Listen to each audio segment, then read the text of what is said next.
Salam sejahtera bagi kita semua. Emana kembali hadir dengan podcast pembahasan firman Tuhan. Semoga firman Tuhan yang murni mampu merawat batin kita, menguatkan roh kita, dan membangun iman kita di hadapannya. Silakan menikmati podcast Emana hari ini. Salam sejahtera, saudara sekalian. Ucap syukur pada Tuhan, kita boleh jumpa lagi dengan saya Renard dan saudara Hansen. Kita akan sama-sama kembali membahas pembacaan Alkitab lanjutan dari Yohanes pasal 1 ayat 1 sampai 34, dan hari ini adalah pasal 1 ayat 35 sampai 51. Hari kemarin kita sudah mendengar juga sudah melihat bagaimana di ayat yang ke-29 berkata bahwa lihatlah anak domba Allah yang menghapus dosa dunia. Nah, hari ini kita akan masuk ke perkara bagaimana kita mengikut Tuhan. Jadi saudari, kita ambil judul atau tema hari ini adalah mengikut Tuhan. Kita boleh juga lihat di dalam ayatnya, dalam Yohanes 1 ayat 41 sampai 42a, dikatakan bahwa Andreas mula-mula bertemu dengan Simon, saudaranya, dan ia berkata kepadanya, kami telah menemukan Mesias, artinya Kristus. Ia membawanya kepada Yesus. Nah, saudari, kita akan lihat bagaimana nanti Saudara Hansen juga akan bantu kita untuk memahami daripada apa yang kita baca ini dalam satu pasal ini. Menurut Saudara Hansen, apa yang bisa kita dapatkan juga supaya saudari pendengar podcast Emana ini bisa kembali diterangi.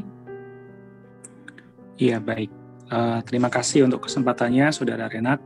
Saya ingin menyampaikan satu terang yang saya dapatkan ya, saudara-saudari, bahwa di dalam Yohanes pasal 1 ini ada 2 kali ya perkataan mengenai lihatlah anak domba Allah ya.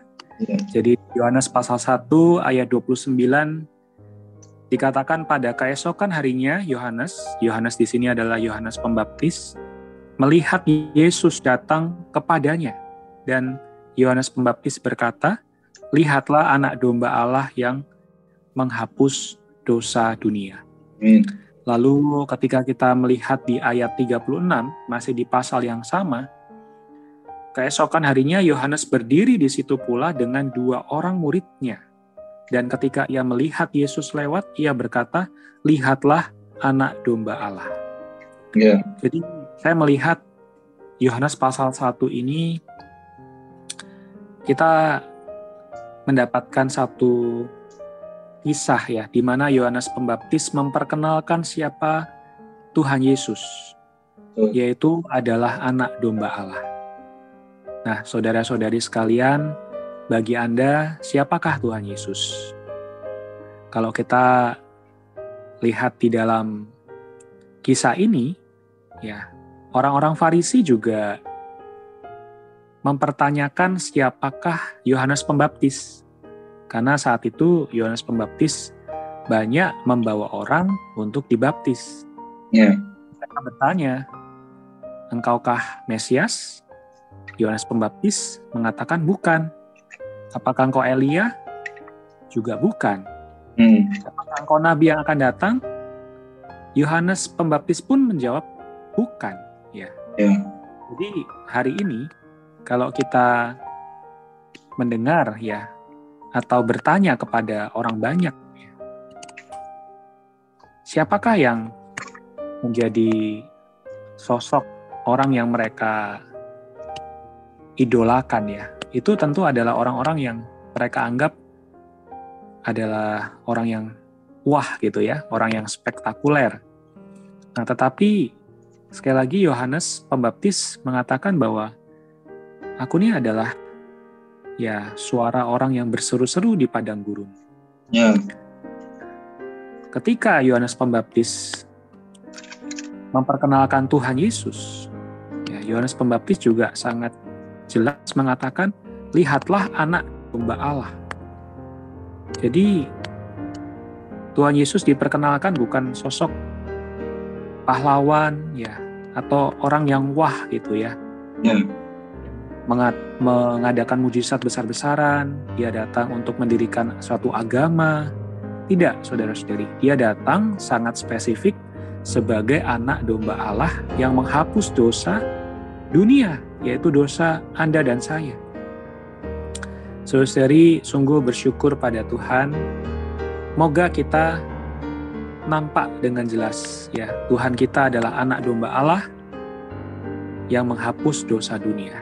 Kedatangannya adalah untuk Anda dan saya, sehingga kita bisa diperdamaikan dengan Allah. Karena kita berdosa, karena kita penuh dengan pelanggaran, kita diperdamaikan dengan Allah. Dan hari ini, puji Tuhan, kita perlu juga memperkenalkan Tuhan yang sedemikian kepada orang lain. Ya, seperti Yohanes Pembaptis memperkenalkan Tuhan Yesus kepada murid-muridnya.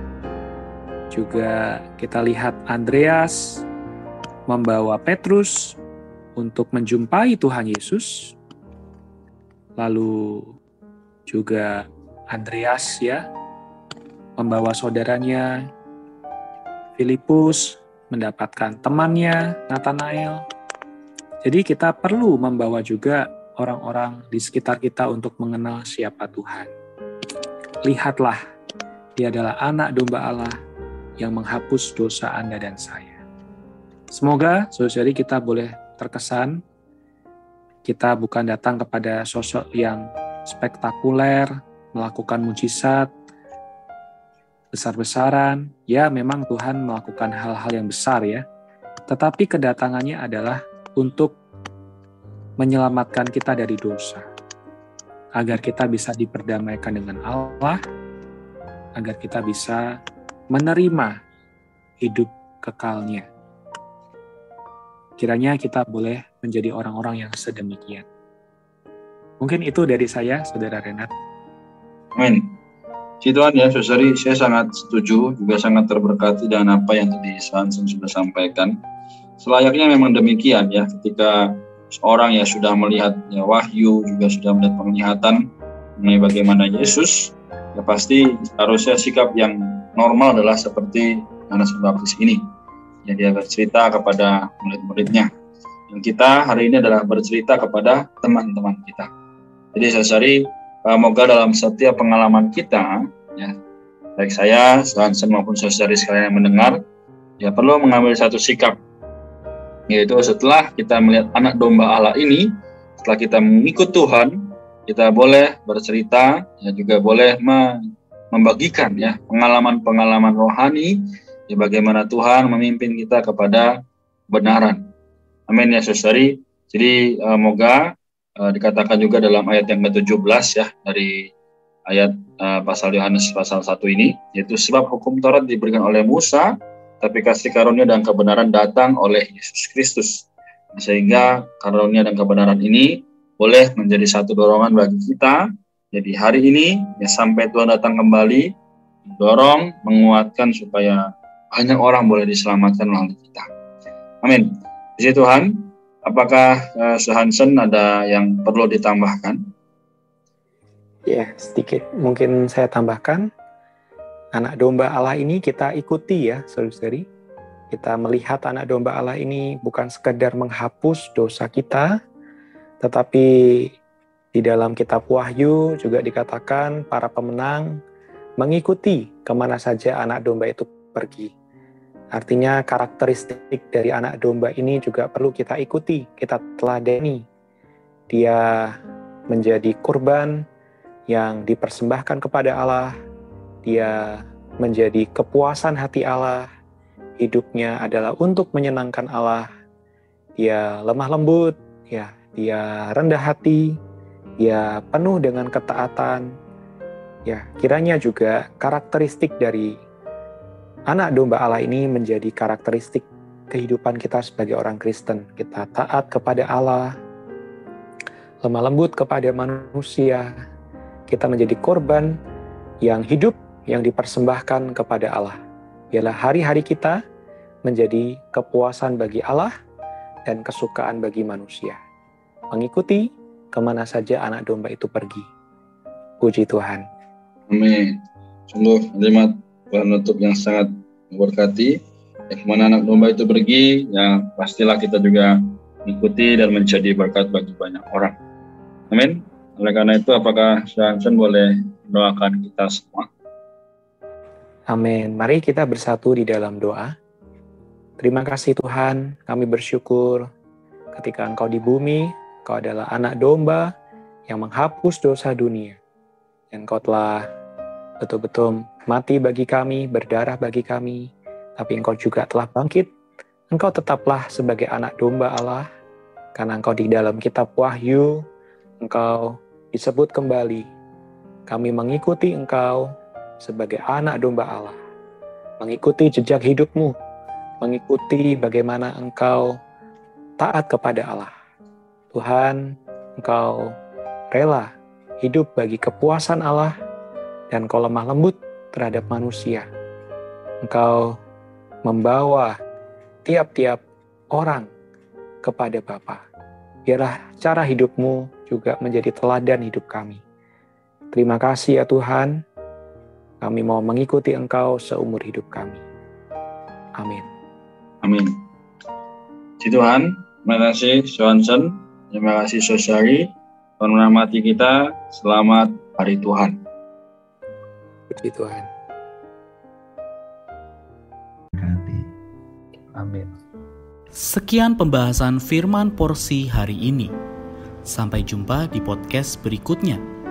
Jangan lupa untuk download aplikasi Emana pada handphone Anda untuk manfaat yang lebih banyak. Tuhan Yesus memberkati.